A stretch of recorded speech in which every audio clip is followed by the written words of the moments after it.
From Newzroom Afrika Studios in Johannesburg, you're watching This Week in Politics. My name is Vuyo Mvoko. Thank you for joining us. On the show this week. For all you know, the expenditure of the other task teams could well have been significantly higher than that of the PKTT. Or could be less. But could be significantly higher also. And could be significantly. No. It was touch and go during Police Minister Senzo Mchunu first round at the Madlanga inquiry. This is commissioners upped the ante with penetrating questions and poked holes in his narrative. Yaxoxwa waselithi ke ijaji ngenyangeni yokuqala lesila isiya kuyona kulapha bazokhuluma khona ukuthi bathi liphele laphi leli cala. Sesiyozwa lapho ke kodwa ngiyasola izolokhu liqhubeka nje ngoba ethanda kuloku bendasimbopha uZuma akaboshwe. Not a great week for former President Jacob Zuma, as one court rules he should pay back to the state the 29 million rands he owes in legal fees, while he concedes another court mulling over his wish for a dismissal of his corruption case may in fact not do so. The political party Zuma once led, meanwhile, is to spend 4 days consolidating its much-touted renewal, perhaps the only opportunity it'll have to reflect honestly ahead of the upcoming local government elections following its worst electoral performance yet in last year's polls. We also look at the rise and fall of the ANC's ally, Cosatu, which this weekend celebrates 40 years of existence, amid concerns that it is now a shadow of its former self. All that and more in today's edition of This Week in Politics, which starts right now.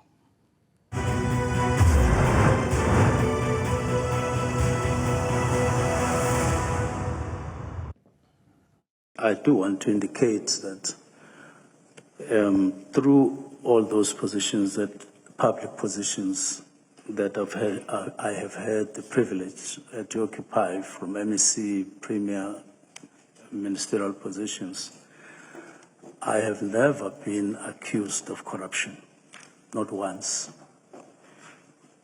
This is the first time that I get accused of such.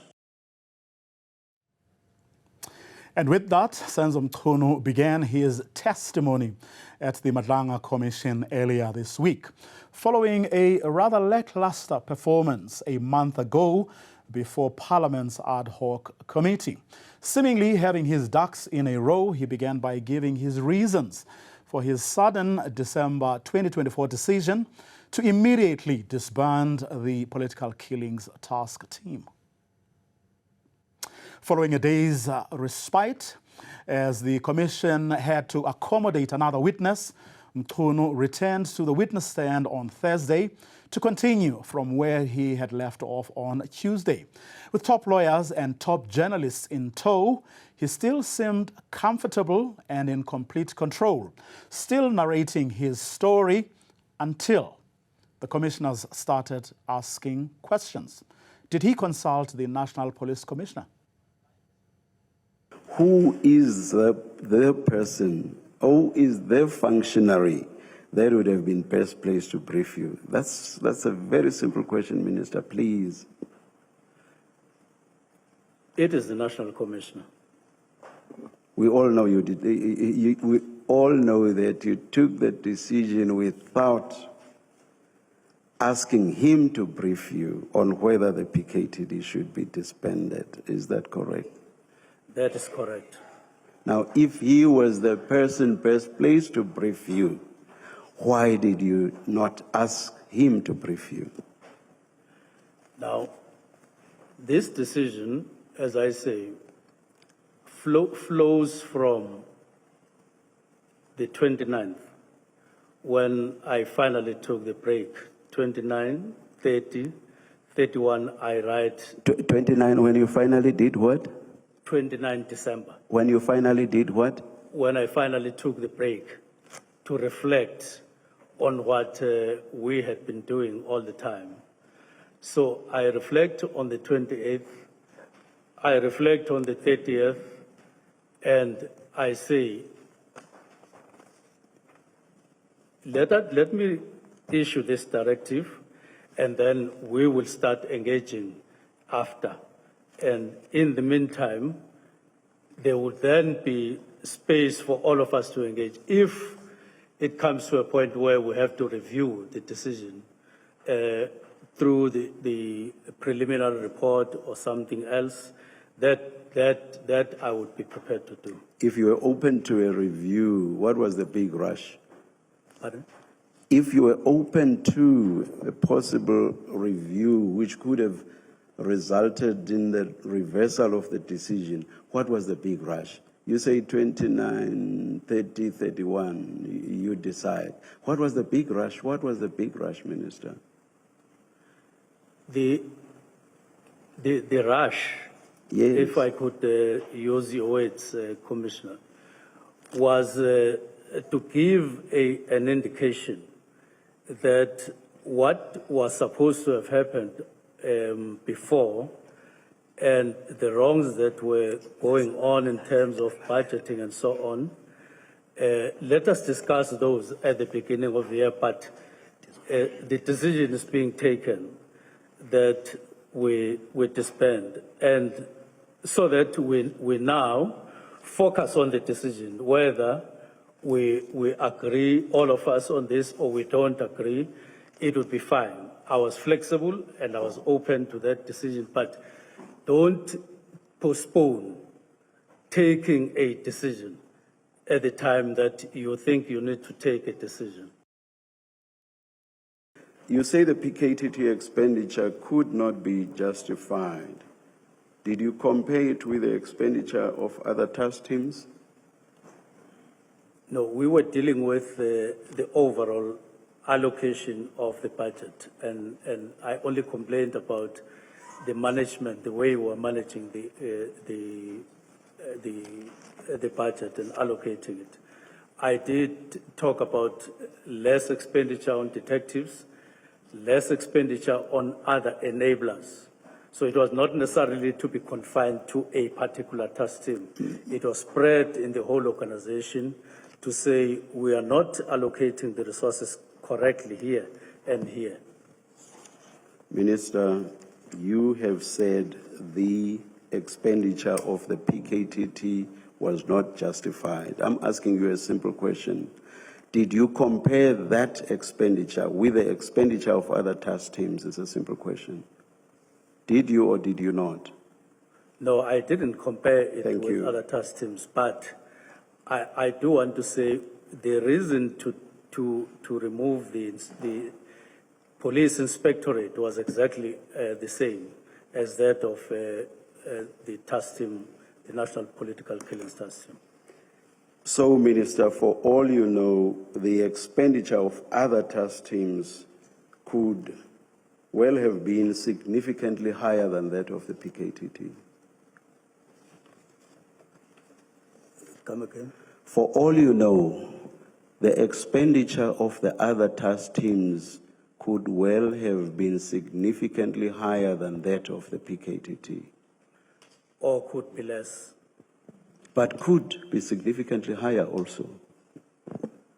And could be significantly No. Do you accept the possibility I'm positing to you, Okay. Minister? Do you? Yes. Thank you. I'm not altogether sure that the last answer answered my question, but I will not press. Last question. Why was the PKTT the first task team to be disbanded? In fact, first and only to be disbanded. But my focus is more on first. Why was it the first task team to be disbanded? Now, I've indicated, Commissioner, that the first to be disbanded was not even a task team. It was a unit. No, I said earlier, let's forget about the inspectorate, which you have said was a unit. I'm Yes. talking task teams, Minister. Yes. Why did you pick on the PKTT to be the first and only thus far, actually, victim of disbandment? Now, we have stated the reasons that in our discussion, our assessment, our attention got caught by PKTT, and in view of us discussing the structure in relation to murder and robbery and all of the history that we have been indicating, and there is no other task team that fell in that particular category as we were discussing. PKTT had been almost 7 years and there was impact on the budget and other related matters. So it came. If there was any other task team that came, and I'm sure there would have been another that would have come later on, but it was this one that caught our attention, and we then discussed it. Mkhunu told the Madlanga Commission that KZN violence monitor Mary De Haas didn't influence his decision to disband the political killings task team. De Haas has been accused by KZN Police Commissioner Nhlanhla Mkhwanazi of putting pressure on Mkhunu to disband the team. Mkhunu maintains that his decision for the disbandment was a cost-related issue. Ms. De Haas writes to you with a whole lot of demands and telling you what must happen. And then she gives you, either she gives you or you got hold of these documents. And we're interested in the period before you made your decision, yes, not what you went and said in Parliament. Yes. We are interested to see what role did she play in your decision making, right? And so I ask the question with that context, or that background. Is she, what she gave to you, her letter to you, and anything else that she has said, whether directly to you or publicly, before the 29th of December, before you made the decision, was any of it relevant in your making the decision to disband the PKTT? No. No. All right. Thank you. Thank you, Minister. Senzo Mkhunu was, of course, not the only person to face the Madlanga Commission this week. In fact, he probably cruised, some people would argue, compared to one Commissioner Mkhwanazi, not to be confused with Lieutenant General Mkhwanazi, the man who on July the 6th held the now infamous media briefing that led to the establishment of the Madlanga Commission. Commissioner Julius Dr. Mkhwanazi, the now suspended acting head of the Ekurhuleni Metropolitan Police Department, had it rough, drinking copious volumes of water and sweating bullets, as he had to explain how alleged crime kingpin Ket Matlala got blue lights and why he would just give the senior police officer tens of thousands of rands. Have you ever received any money from Mr. Vusi Matlala, or him personally, directly, or any of his companies? No, but It's a yes or no? The part just might be interesting. no, let me say. Okay, I'll allow you the but. Let me relate the relations. Yes, we had dinner, we had lunch, suppers. In fact, we're talking now. You see, sometimes he'll give me money for petrol, or sometimes he'll borrow money from me. Saying I'm like petrol, can me 500 rand, 300 rand. It's those monies. But we use, as I've said to you, we're beginning to be that close now, talking every day and meeting and discussing. Even after these failed things, he was never negative to me. You see, he was very positive, and you see, the only thing that stopped the communications, this news that, hey, now there was this shock and fear. You see, but Madlanga commissioners were very, very close. I lost 3 siblings. I'm the one who's working. They were not working. There was where he came and assisted with money to buy meat for that funeral, and he assisted, and even attended the funeral. He supported me. He was there. Thank you. I take it when you say money for petrol, you gave examples of 500 rand, 1,000 there. Did I hear you correctly? Yes, I spoke about the funeral even now. He assisted. Okay, now yes. And the assistance for the funeral, what levels have we reached then? How much? Guesswork, I won't hold you strictly to a No, number. in terms of levels, I don't understand. How much? From 500, 1,000 for petrol, No, for the funeral. No, it was thousands. How many? I'm not sure, commissioners, no. When was But around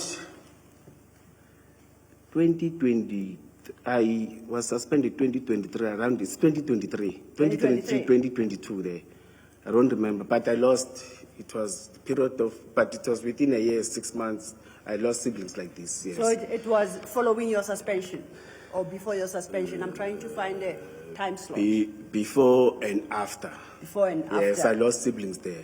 Okay. Yes. Yeah. And if I suggested to you that in 2022 you received varying amounts, at times 20,000 at one go, 30,000 at one go, would you have a challenge? No, not varying amounts. I think it was once. The other ones, it was food and not money. No.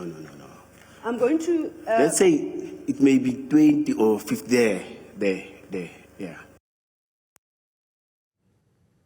Wow. The Madlanga Commission had its last sitting for the year on Friday and has committed to submitting its first report to President Cyril Ramaphosa on the 17th of December. You're watching This Week in Politics. After the break, a hectic and not so great week it was for former President Jacob Zuma.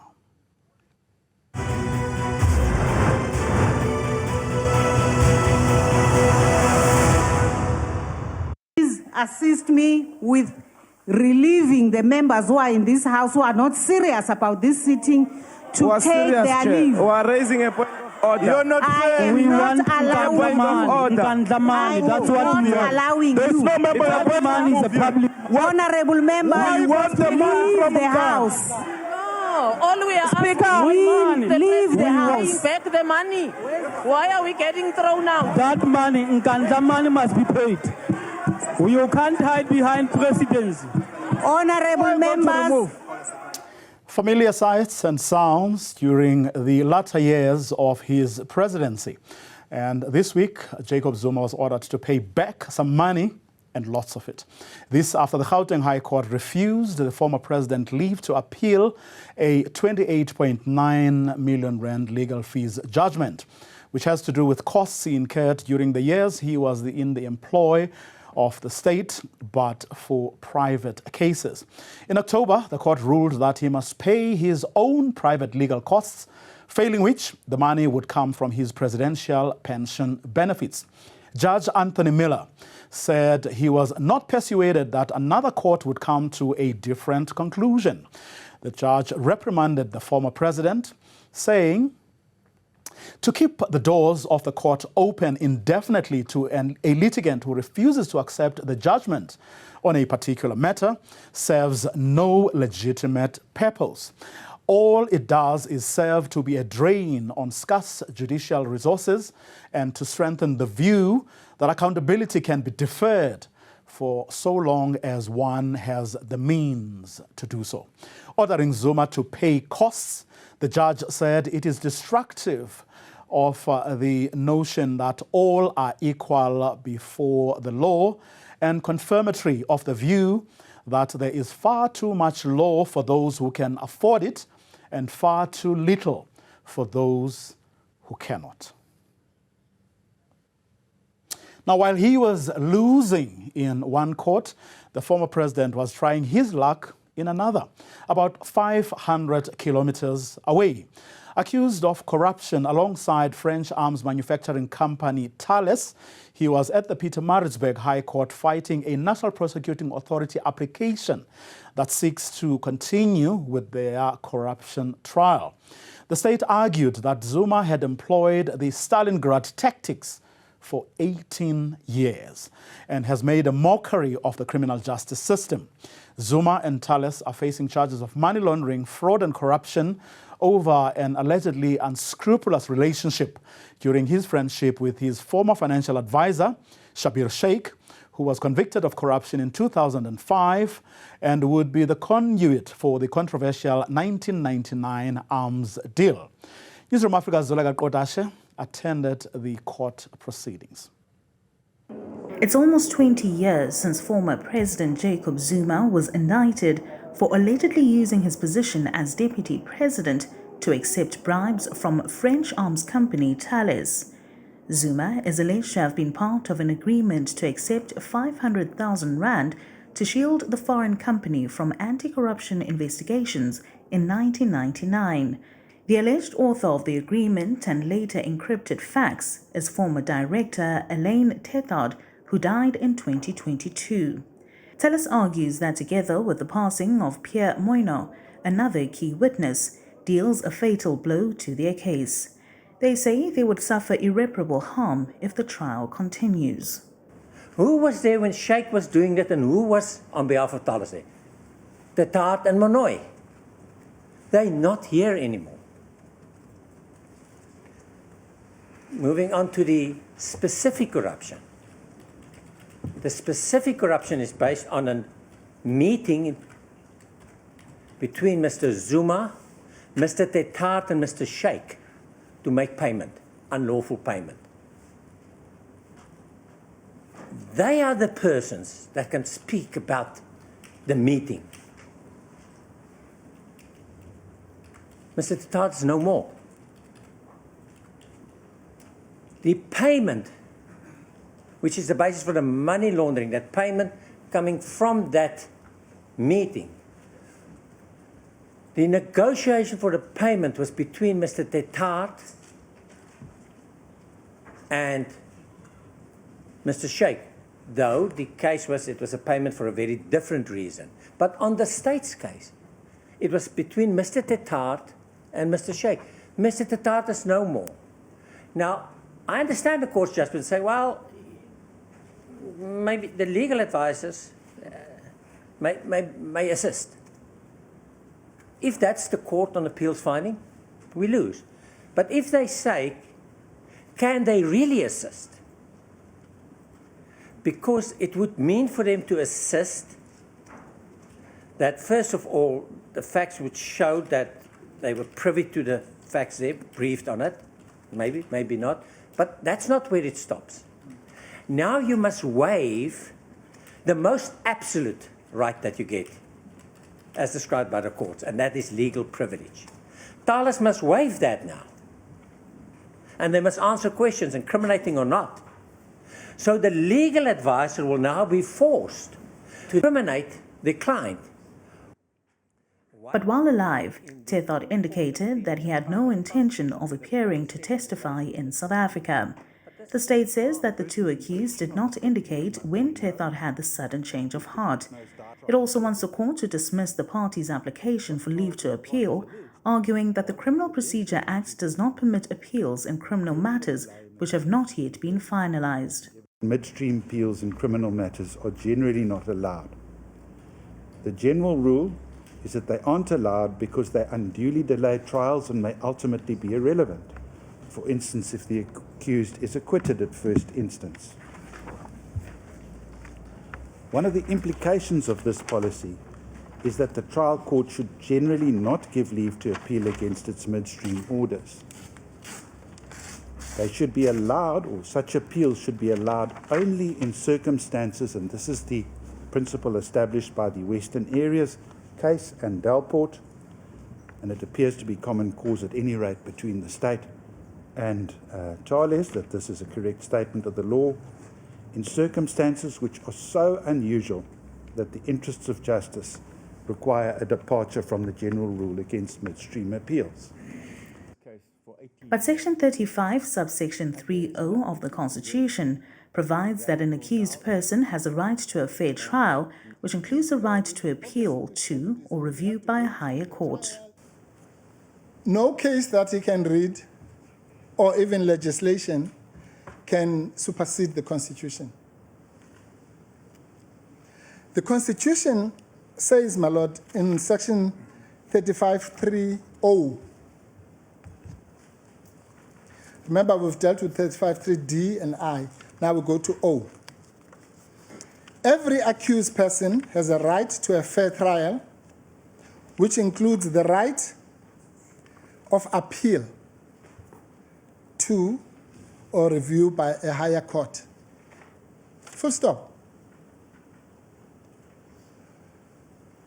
Now, that, my learned friend, Mr. Trengov, takes you to section 316, my Lord, and says section 316 talks about after the person has been convicted and so on. Now, that's exactly a point against him, because the right in section 35.3.0 is given exactly to a person who has not been convicted. Because when the writers of the Constitution say every accused person, an accused person is a person who has not been convicted. If it was dealing with every convicted person, it would have said so. But once it says every accused person has a right to appeal, then it's talking about these two parties. And that constitutional right is sacrosanct. But the state wants the matter to proceed despite prospective appeal applications.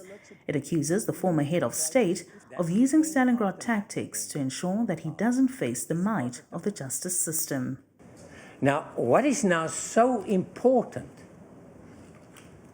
to say that the court must find that notwithstanding the fact that the appeal, if successful, will be dispositive of the case, that you must go on. If I may read, my Lord, I'm not going to repeat the heads of argument, it's there, I'm just highlighting. But if I read from the application, in the state's application, Carlos's heads, and I will come back to this title, the Stalingrad application, to show why it cannot be, in our case, the Stalingrad application, and it's a misnomer. But in the heads, in paragraph 9, we refer to piecemeal appeals. And of course, it's beyond argument that it should be avoided as far as possible, unless it's dispositive. And the reference to the Western Areas case, where it deals with the principle that I'm reading, where it says that if decided in the accused's favor, would dispose of the criminal charge against him or substantial portion of it.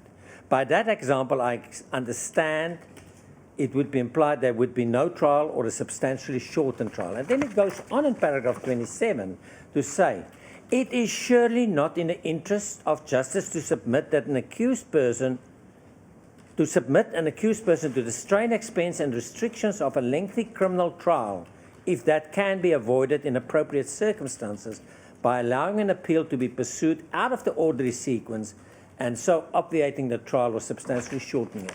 And you have that power in terms of 173. And the test, as we'd set out in our heads, would be the interest of justice, and coupled with the interest of justice would be the harm element. When you force an accused to go to trial with an appeal that may be successful, not say it will be, that may be successful. If you force an accused to go to trial, he's in trial, and at some point in the judgment, if it's in favor, will then say, stop this trial in its tracks. And you think, what have we done? Why did we run this trial after 2 months to stop it? And I'm not saying what accused one will say on what impact that will have on accused one. I leave that aside. And what is going to be achieved? Just plain prejudice that can be avoided. Judgment will be delivered on the 23rd of January 2026. For Newzroom Afrika on Channel 405, I'm Zoleka Kodashe in Pietermaritzburg in KwaZulu-Natal. Addressing supporters outside the court, here's how the former president reacted to the proceedings. Yaxoxwa waselithi ke ijaji ngenyangeni yokuqala lesila esiya kuyona kulapha abazokhuluma khona ukuthi bathi liphele laphi leli cala. Sesiyozwa lapho ke kodwa ngiyasola izolokhu liqhubeka nje ngoba ethanda kulokube ndasimbopha Zuma akaboshwe. But Zuma's week wasn't done until he launched yet another challenge, this time making a last-minute demand that Justice Khampepe be withdrawn as the chairperson of the commission investigating alleged political interference in the prosecution of apartheid-era crimes. The Khampepe Commission was established by President Cyril Ramaphosa in May. Zuma says Khampepe is, quote-unquote, tainted, as she was among the Constitutional Court judges that sent him to jail for contempt of court in 2021 after he refused to cooperate with the State Capture Commission of Inquiry. Zuma wants clarity before December 8. You're watching This Week in Politics here on Newzroom Afrika, Channel 405.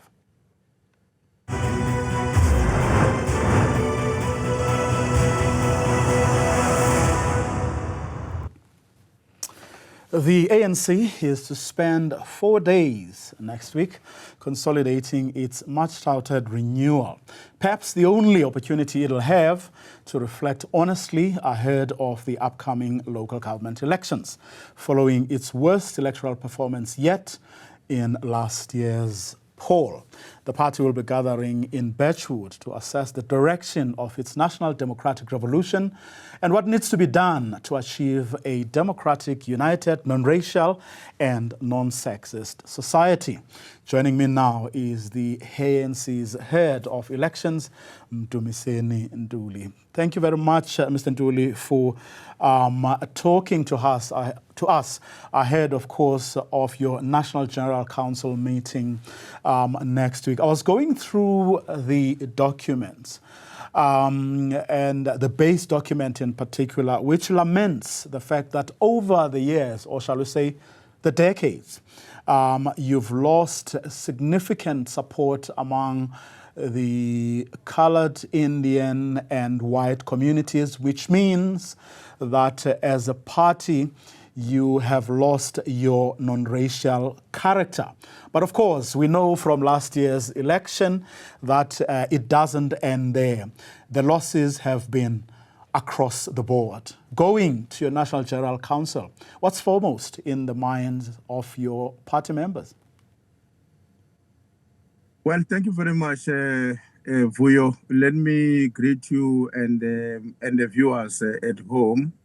And I must also hasten to apologize that we have had to conduct this interview while I'm on the road because of an unprecedented traffic that one was caught up in for the past 2.5 hours. Yes, indeed, the National General Council of the ANC is a very important platform of our movement because it's a midterm meeting which conducts an assessment of the work of the National Executive Committee, but also the work of the organization in general. We look at the policies we adopted in the last conference.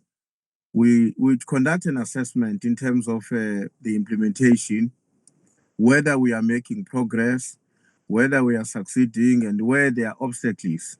What is the nature of the obstacles, and what is it that is required as we go forward to attend to either at the level of the National Executive Committee or in the organization in general. So it's really an important occasion for the African National Congress to conduct an assessment of our strategy to build a united, non-racial, non-sexist, a democratic and a prosperous society. Well, on the back of last year's election results, of course, I'm sure you'd find it difficult to say you're making progress. Well, certainly, it's inevitable that part of the central discussion in the NGC would be the electoral performance of the ANC, because as you know, the support base of the movement has been on a decline for a sustained period now from 2009 to date, except that the decline we suffered last year was much more steep and much more deeper than any we've gone through over the past, I would say, 18 years or so. So we have to do an assessment of that reality. What is the state of the ANC? To what extent is the program of social transformation impacting on the majority of our people in this country? One of the observations we made, especially after the 2024 national and provincial elections, was the fact that the decline on our support base happened across the board, among the youth, among the elderly people, and from people who are from different walks of life in terms of their demographics, racial and economic demographics. So it's clearly a very major challenge that we're confronted with as a movement, that I think the NGC should be one among many occasions where we sit together as a movement in its entirety with our branches, regional executive committees and the provincial executive committee, really to discuss together as a family what has gone wrong, what actions are required for us to turn around in each and every province, especially in the province of KwaZulu-Natal and Gauteng, where for the first time we lost the majorities that we used to enjoy, and worse in KZN with a very radical decline from 58% below to around 17%. So it's important that we conduct a detailed but an honest assessment of our reality, because without being honest and objective in dealing with the circumstances before us, it will be impossible for the movement to make a turnaround. Steep and deeper losses last year, as you say. There's a need for an honest and objective assessment of where you are. But if one looks at some of the things that are happening in KwaZulu-Natal, for example, where you are part of a government of provincial unity there, when one looks elsewhere in various municipalities across the country, it doesn't seem like, certainly to an outsider, you have had a rude awakening, and not only that, but prepared to actually mend your ways. I think, Vuyo, my own view is that we have taken the lesson to heart when we lost elections the way we did, especially in KwaZulu-Natal, as you are saying. And one of the interventions that were done by the National Executive Committee in response to that situation, among others, was that we needed to reconstitute the provincial leadership of the ANC as well as our regional structures. And of course, as you may be aware, that those structures were reconstituted 9 months ago, and their term of office is ending now in December. And the last meeting of the National Executive Committee, the last ordinary meeting of the NEC, had a discussion on these matters, and I'm quite certain that the Working Committee and the NEC early next year will give a way forward in terms of how to deal with that situation. I think we have responded to the situation as it emerged after the elections. That we haven't done enough, I would be the first to admit that we have not done enough, because as you can see, even since then, there's still a lot of by-elections that are taking place, and in many respects, we lose some of them, especially to the MK party, which is a sign of a situation where the party support is continuing to bleed or to erode in KwaZulu-Natal. I do think that we do need to reflect much more deeper to understand what exactly is required of us in order to turn around the situation. But that it is possible, I'm definitely certain that it is possible for the ANC to make a turnaround. We may have not as yet found an appropriate instrument or intervention that is required for us to make a turnaround, but it is quite possible. I hope that the NGC and beyond the NGC, we will have an opportunity to say what more do we need to do, given the fact that we still experience some of the challenges, especially around the by-elections in KwaZulu-Natal. Probably the NGC is the only opportunity you're going to have to mend your ways and, as you hope, regain the confidence of the electorate. But you sit in that ad hoc committee. You've heard some of the stories that all of us have actually heard, and many of them should actually worry you because they do point to some of the wrongs or the inclination to do the bidding of other people on the part of your cadres. How worried are you that some of the things that have come out of your process as the ad hoc committee, but also out of the Madlanga Commission, may hurt your prospects and fortunes even more? My own view is that it will depend on how the ANC respond to those revelations, as one can call them, because if we depart from the point of view that says, when you are a governing party as big as ours, as the African National Congress, for 30 years in office, it's inevitable that along the way, monumental mistakes can be committed, and that you understand where things have gone wrong and you are determined to intervene and make corrective measures, take corrective measures to deal with the situation. Then it is possible in a situation like that that the population will still believe in you, because the objective reality, Vuyo, in the country is that it's difficult for South Africans really to completely abandon the ANC and choose any other political party as a new dominant political formation to govern the country and our 9 provinces. And the reason why that is difficult is because the ANC is so much embedded in the minds and the hearts of our people throughout the country that it has committed certain mistakes, of course, that makes the population to take a dim view on the African National Congress. But my own view is that how we respond to these developments, both in the ad hoc committee and the Madlanga Commission of Inquiry, will determine whether the movement will turn the corner. And I'm saying that one of the fundamental things that we're going to have to take on board is the capacity to face the reality and be truthful, be very truthful in terms of how we're responding to that reality.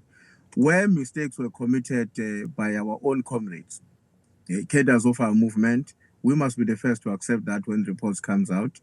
Where the mistakes were committed by the democratic state, which were the authority, those who are deployed or employed by the democratic state, at which we had the authority to drive and guide as a governing party, we also will have to accept a mistake such as that. But not just only end there, and then say in a convincing way, and in a way that demonstrates that we're honest and we are willing to fix the problems that the country is facing. What is it that needs to be done to deal with the challenges that we all have experienced?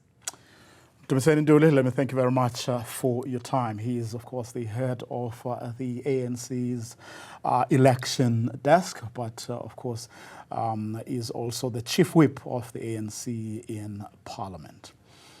After the break, we look at the rise and fall of the ANC's ally, Cosatu, which this weekend is celebrating 40 years.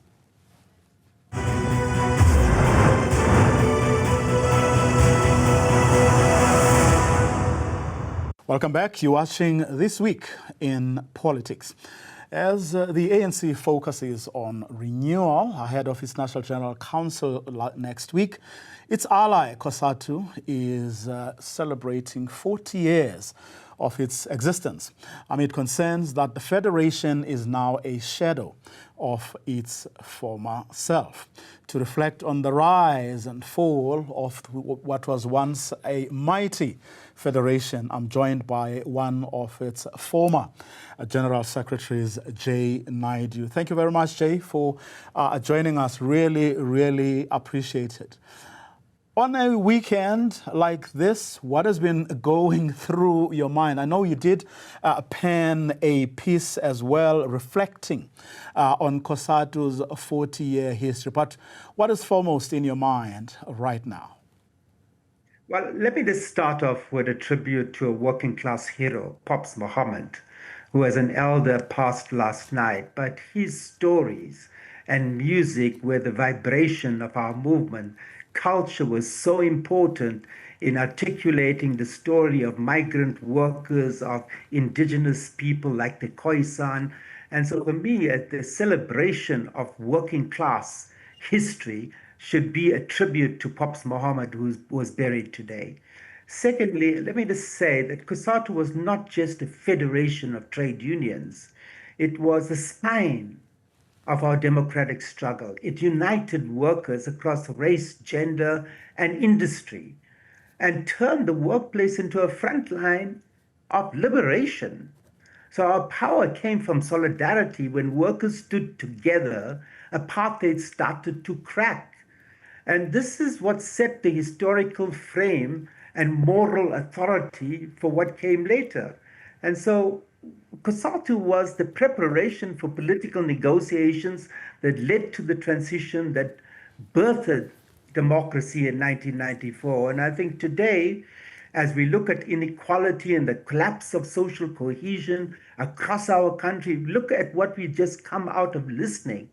You know, the commission investigating corruption at the highest levels of our government. You know, there's a cancer in our state, there's a cancer inside politics, and we pretend it's not there. We are being hijacked by a criminal underworld. And so, yes, we face a greater danger today than at any point since 1994. Inequality, unemployment, corruption that is tearing our social fabric, and workers feel abandoned, and communities feel invisible. So if Cosatu must become the conscience of our nation, not only for workers in formal jobs, but for millions that are sitting outside the system today. And I think this is what I would like to see, the articulation of the moral authority that Cosatu carried at its inception 40 years ago, and what it represents today. You're right. I mean, Cosatu did indeed play that historic role in ending apartheid and, of course, advancing worker rights. And that's because it didn't make the mistake of sort of artificially or geographically dividing the life of, because the same worker who was exploited on the factory floor is the same worker who had to trudge home to inhumane living conditions. But to what extent would you say that post-apartheid,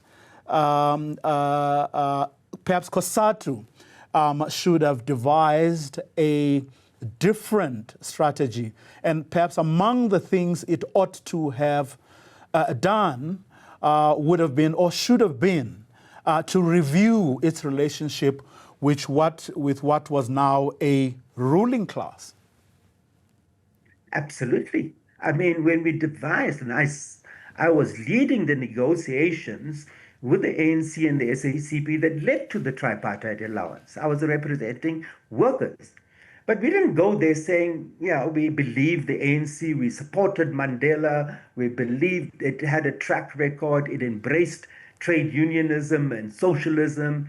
And so, yes, but we didn't just look at that. We said we need a program. And the program was what emerged and evolved into the Reconstruction and Development Program. And that became the manifesto of the ANC that won it a landslide in 1994. And when they closed down the RDP office and replaced the Reconstruction Development Program with GEAR, Cosatu should have stood up and said, no, this is a program of transformation that fundamentally and radically would alter the lives and destiny of the vast majority that had been marginalized by apartheid. Were you hoodwinked, or did you drop the ball or sleep on the job, so to speak? Well, let's just say we all slept on the ball. The fact of the matter, there were changes that came that replaced the RDP that were never discussed in any forum. But leave that aside. Today, I think what we are facing is a new world of work, Vuyo. And that that unions need to transform. The world of work has changed. There are contract workers today, gig workers, informal workers, platform workers. Those are the majority now. And they are largely unprotected because unions haven't got out of this thing of looking at a workplace when in fact most of the work is done outside the production line in a workplace. So if unions do not organize the new working class, someone else will define the future and it will not be in their favor. So I want to see that, of course, like you said, Cosatu needs to rediscover its courage to speak truth to power. And those, even those we once marched with. And the struggle was never about loyalty to leaders. It was about loyalty to the cause, loyalty to what we set as our expectations and our commitment and covenant in 1994 to deliver a better life to our people. And between me and you, Vuyo, and 65 million others, except for the political and economic elites, no one can tell me that life is better at a material level for the majority of our people. Look at the last election, 40%, 2 out of 5 people, largely young, African, rural, and women, did not participate. They're the largest party that voted. And we have the audacity today to say that everything is fine. I think this is what we need, is an independent movement that is there to protect the poor. Because no one is speaking on behalf of the poor. But not any of these political parties, not any NGO, not anyone from the trade union movement. But they make promises that they consistently break. 40 years later, you're dealing with a different worker altogether. You're dealing with a different set of conditions facing the working class and the poor generally. Do you think that, because not everyone is convinced that the trade union movement has actually kept abreast of those developments and adapted accordingly? Sure, I agree with that. The production line has changed, collective bargaining has changed, but the principles that people need to be organized, all the rights we sit today in our constitution where, Vuyo, originally came out of working class struggles and trade unionism. So for me, if Cosatu is to rise again, it must return to its roots, unity. But if you look at the trade union movement in this country, I just saw a statement from Vavi saying he's not attending the Cosatu celebration. Oh, well, I don't think, you have to be invited. Okay, I was not invited, but if I felt a need to go to there, I would have gone there. I don't need an invitation. But the fact of it, if it wants to be relevant, it must go back to its roots, Vuyo. Unity, democratic participation, organizing from below, and a fierce commitment to justice. And the principle that you not take people in authority, like in a corporation. We never went and met the employers without shop stewards. We always had to take mandates and come back and report back. When I go around, visit, when I'm even buying things in a shop, the biggest complaint of people that do still recognize me as the founding general secretary of Cosatu is we don't get services from our union. So we don't know why we're paying for it. So I think, in 1985, we said a giant is born. Today, I believe that giant can rise again, but it needs to listen to the people. It needs to protect the most vulnerable, and it needs to lead the way to a more just and compassionate society. And to play that role, it has to be independent and not a conveyor belt of any political party. We need an independent civil society movement that is not beholden to donors that sit in Seattle, London, and Paris, or owned by these big philanthropic foundations. Right. We need organizations and institutions and unions on the ground that can organize communities to assert our real right that is in that constitution. So it doesn't remain just on paper. It becomes the reality that we live in. Jay Naidu, let me thank you very much for your time. Former General Secretary of the Congress of South African Trade Unions, as the Federation celebrates its 40 years of its existence this weekend. And that's all we had time for this week. From all of us, goodbye.